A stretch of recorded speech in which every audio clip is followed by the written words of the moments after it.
वो जसवंत जिन्हें मारवाड़ में दाता के नाम से पुकारा जाता है, वो जसवंत जो जोधपुर महाराजा के करीबी थे, वो जसवंत जिनके खाते में बाड़मेर तक रेल लाइन और जोधपुर में एम्स पहुंचाने का श्रेय जाता है, वो जसवंत सिंह जो किसी वक्त अशोक गहलोत के गढ़ जोधपुर में ही गहलोत को हराकर सांसद बने, मेवाड़ में जब मजबूत उम्मीदवार की जरूरत पड़ी तो चित्तौड़गढ़ से चुनाव लड़े, साल 2009 में दार्जिलिंग जैसे इलाके से भी चुनाव लड़े जहां बीजेपी का जनाधार नहीं होने के बावजूद वो चुनाव जीतने में कामयाब हुए।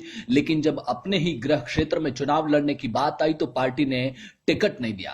जसवंत सिंह का जन्म 3 जनवरी 1938 को राजस्थान में बाड़मेर जिले की पचपदरा तहसील के जसोल गांव में हुआ। वे राजपूत जाति के थे, राठौड़ गोत्र से थे और बाड़मेर, जैसलमेर, जोधपुर समेत पूरे मारवाड़ में उनका नाम सम्मान के साथ लिया जाता था। जसोल पहले भारतीय सेना में थे और फिर राजनीति से जुड़े। वाजपेयी सरकार में वे वित्त मंत्री, रक्षा मंत्री, विदेश मंत्री भी रह चुके हैं। साल 1998 से 2002 में वे वाजपेयी सरकार में विदेश मंत्री रहे। साल 2002 में यशवंत सिन्हा के बाद वित्त मंत्री बने और साल 2000 में जॉर्ज फर्नांडिस के बाद देश के रक्षा मंत्री बने। जसवंत सिंह की गिनती बीजेपी के बड़े नेताओं में होती थी, लेकिन वाजपेयी के साथ उनके बड़े बेहतर संबंध थे।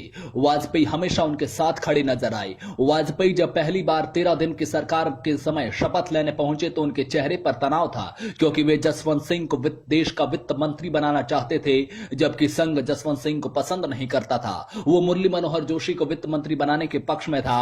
वाजपेयी भी अपनी बात पर अड़े रहे और आखिर इन दोनों से अलग यशवंत सिन्हा को देश का वित्त मंत्री बनाया गया। लेकिन ध्यान रखिए, यशवंत सिन्हा के इस्तीफे के बाद आखिरी 2 साल वित्त मंत्रालय का जिम्मा जसवंत सिंह के पास ही था। पोखरण परमाणु परीक्षण के बाद अमेरिका ने जब भारत पर तमाम प्रतिबंध लगा दिए तो वो जसवंत सिंह ही थे जिन्होंने कई बार अमेरिका का दौरा किया और आखिर अमेरिका को राजी करने, भारत से प्रतिबंध हटाने में कामयाब हुए। हालांकि इस बात के लिए वामपंथी धड़ा उन्हें अमेरिका का एजेंट भी कहता था। इसके अलावा 13 महीने वाली वाजपेयी सरकार में जब जयललिता अपने तल्ख व्यवहार को लेकर सरकार के लिए मुसीबत बनी हुई थी तो जसवंत सिंह ही थे जो हर सप्ताह दक्षिण भारत के तमिलनाडु के दौरे पर जाते और जयललिता को मनाते।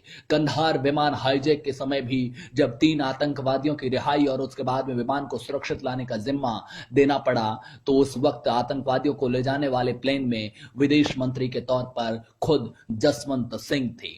वाजपेयी के लिए जसवंत सिंह के बार बार दौरे पर जाने, उड़ान भरने की वजह से ही लोग उन्हें वाजपेयी का हनुमान कहते थे। वैसे 2014 में टिकट कटने के बाद जसवंत सिंह जसोल ने बाड़मेर जैसलमेर लोकसभा सीट से निर्दलीय चुनाव लड़ा, लेकिन हार का सामना करना पड़ा। इसमें भी खास बात यह है कि उस वक्त के सांसद और राहुल गांधी के करीबी हरीश चौधरी इन चुनावों में तीसरे स्थान पर चले गए और मुख्य मुकाबला बीजेपी के ही कर्नल सोनाराम चौधरी के साथ था। 2014 के लोकसभा चुनावों के बाद 7 अगस्त को ही दिल्ली में अपने आवास पर रात के समय फिसलकर गिरने से सिर पर गंभीर चोटें आ गई और करीब 5 साल से ज्यादा समय से वो कोमा में हैं। ये संयोग की बात है कि जिस पार्टी में पीएम मोदी जसवंत सिंह का हमेशा सम्मान के साथ नाम लेते हैं, उसी पार्टी ने उनकी सियासी बेकदरी की। जिस पार्टी की सरकार में उन्होंने विदेश मंत्री, रक्षा मंत्री और वित्त मंत्री का काम संभाला, उनके कोमा में रहते हुए उसी बीजेपी सरकार के विदेश मंत्री, रक्षा मंत्री और वित्त मंत्री का निधन हो गया।